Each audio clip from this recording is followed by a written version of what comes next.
A federal high court sitting in Kano State on Thursday set aside the ruling suspending Oshiomhole as the national chairman of the All Progressive Congress Party. It will be recorded the Federal Capital Territory High Court had on Wednesday, 4th March, ordered Oshiomhole to stop parading himself as the national chairman of the ruling party. Justice Dalami Senchi had ruled that the All Progressive Congress national chairman should step down pending determination of his suit seeking his removal from office. The judge had ruled on the application of a dialogue injunction following his suspension as the member of the All Progressive Congress of Mesako, Ward 10 in Edo State. Oshiomhole, however, appealed the ruling before Justice Lewis Alango Court. Justice Alango, while hearing the matter, set aside the ruling of the Federal Capital Territory High Court which suspended Oshiomhole. The judge also ordered security agencies like the police, the Department of State Services (DSS) to provide security for Oshiomhole as he resumed office. Earlier, a highly placed source in the All Progressive Congress had disclosed that Oshiomhole will remain as the national chairman of the party pending determination of his case. All matters affecting the party, and I did that was just 2 days ago.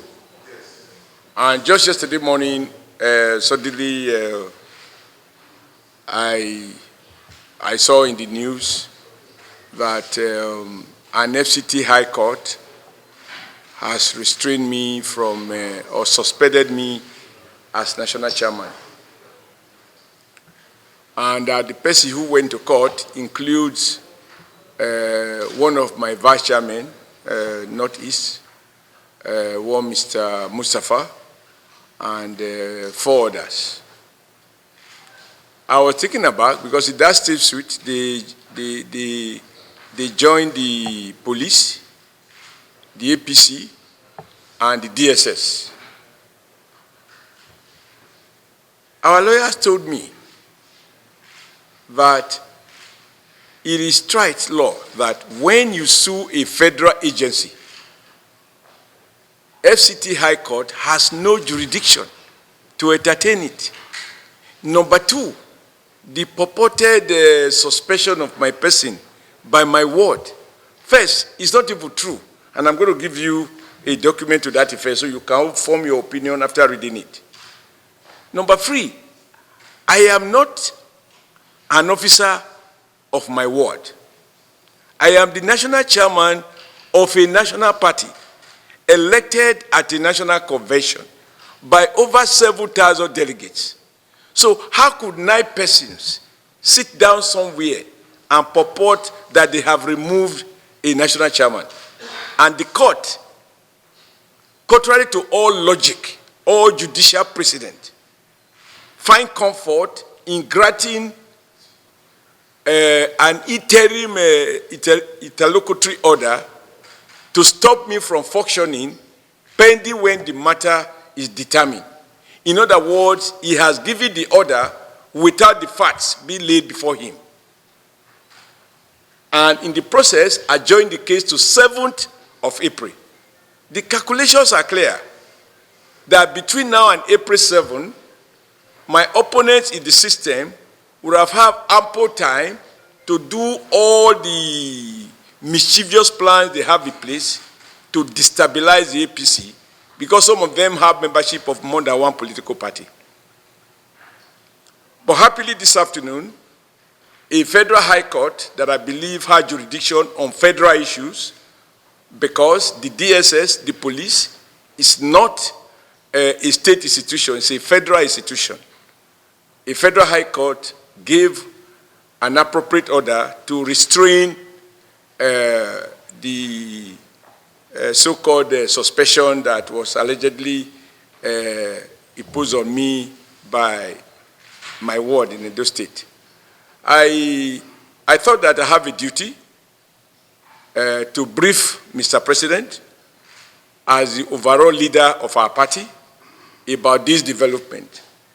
Incidentally, at the time when I requested for the audience yesterday, I wasn't sure that what has happened today will happen, but I had a duty to inform him this is the court order. But happily, just before coming here, the order from a federal high court that has made nonsense of whatever FCT court purported to have done has already settled the question. And I showed to the president the resolutions of my ward, even though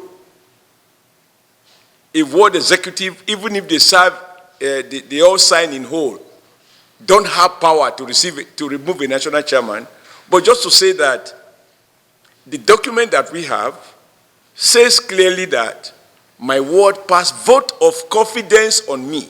How the court can uphold vote of confidence and twist it to me vote of no confidence, only that judge can explain it to himself. Let me also say that those behind these plots, the hands you see may well include as you saw yesterday, the Edo State governor and his people celebrating. But that is the irony of life, that you help give birth to a child, and the child look for cutlass to want to chop off your neck. It has happened in history. It has happened in this country. So I will be the only person. But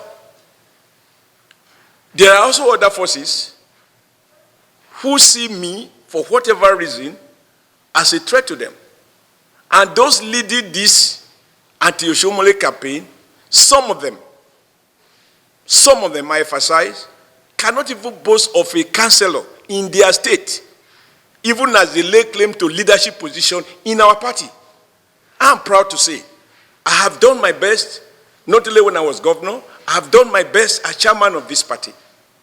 I have worked not only along with other members of the party, and with the support of the good people of Nigeria for the president to be re-elected, for us to have majority in the two chambers of the National Assembly. I also work hard to deliver my unit. I work hard to deliver my ward. I work hard to deliver my local government. I work hard to deliver my federal constituency, 3 of them in my senatorial zone, and I work hard to deliver my senator. Those fighting me couldn't deliver even a councillor of a local government in their unit. And they just feel that if they cannot give me orders, then they must do everything to embarrass my person. But I believe that he who God stands with, no man born of a woman can bring him down.